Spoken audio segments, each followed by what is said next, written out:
A sudden silence fell over the search site, one that carried the weight of both hope and heartbreak. After days of concentrated efforts, specialist K-9 teams trained to detect human remains completed their search of the property and surrounding terrain where Jack and Lily vanished. But despite the intensity of the operation and the precision of their methods, the dogs found no scent of human remains. It was a kind of result that leaves more questions than answers. Hit that subscribe button and turn on your bell so you don't miss the next verified updates as this investigation continues to unfold. These dogs weren't ordinary canines. They were human remains detection specialists, capable of identifying even the faintest chemical trace of decomposition that might linger in air, soil, or vegetation. The teams were flown in from different provinces, experts with years of experience working in high-profile missing persons and disaster recovery cases. When investigators announced their deployment, it immediately signaled the gravity of the search and the lengths authorities were willing to go to find truth in the disappearance of the two children. Yet, after exhaustive sweeps of critical areas around the family's home, the surrounding yard, nearby trails, and the site where a pink blanket linked to the children was found, there was no alert, no signal, no scent. But what does that really mean? A negative result doesn't necessarily confirm that human remains aren't present. It only indicates that none were detected in the specific conditions at that specific time. Human decomposition is a complex chemical process influenced by temperature, humidity, soil type, and time.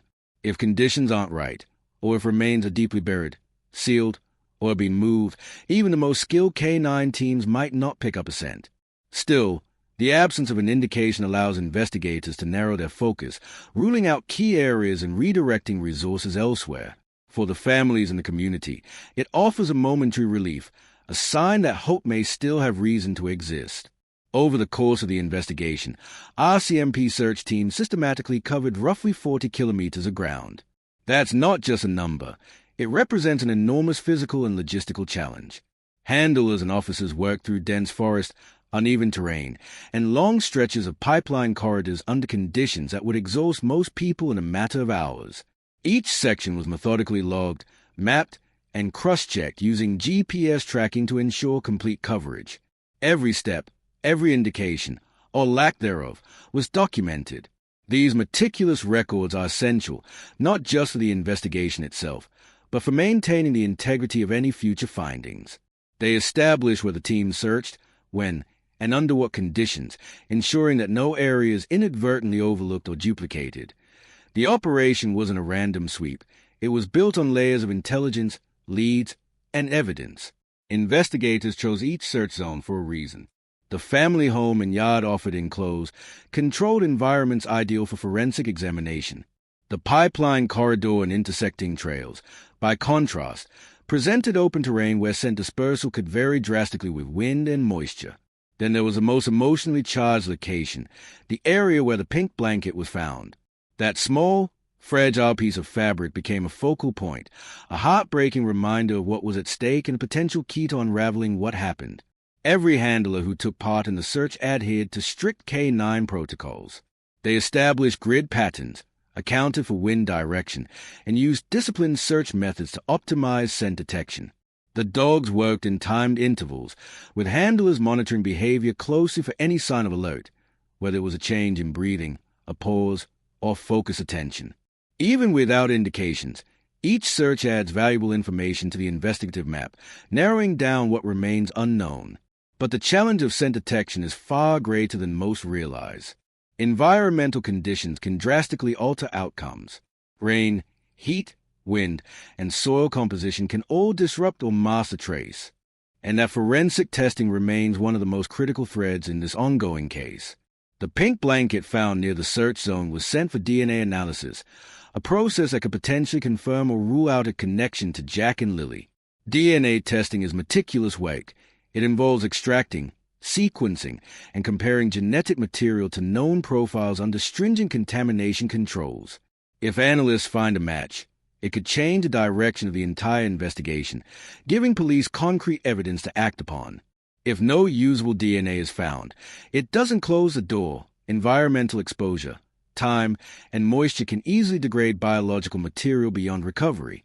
That's why forensic scientists and detectives must interpret lab results within context, never in isolation. Beyond the physical searches, digital evidence has become another pillar of this massive investigation. RCMP investigators have already reviewed more than 8,000 videos and thousands of hours of footage from security cameras, dash cams, and doorbells. Each clip is a potential clue, a timeline waiting to be assembled.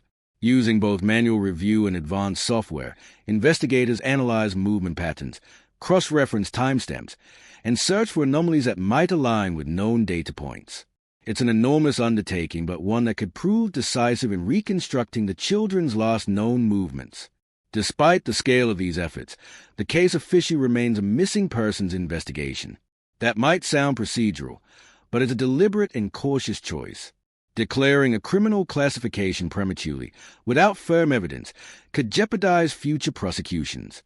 Investigators continue to pursue criminal leads behind the scenes, interviewing witnesses, re-examining statements, and preserving evidence, but publicly, they remain measured and precise in what they share. The absence of sensational claims doesn't mean inaction. It means the work is happening quietly, carefully, and legally. Authorities have urged the public to avoid speculation and instead focus on what helps: verified information and cooperation. Anyone with relevant footage, tips, or memories from the day of the disappearance is being asked to submit it directly to investigators. Even a small detail, something that once seemed insignificant, could connect a missing piece of the puzzle. In cases like this, truth isn't found through rumors but through patience, documentation, and persistence. So where does this leave us now? The absence of scent, the long hours of footage, and the careful forensic work all point to one reality. Answers in this case will not come quickly, but they will come through accuracy and endurance. Every search, every test, every review brings investigators one step closer to understanding what happened to Jack and Lily. As the RCMP continue their methodical work, the message is clear. Speculation doesn't solve cases. Evidence does. Stay subscribed, stay informed, and stay patient, because the story of Jack and Lily is still being written, one painstaking search at a time.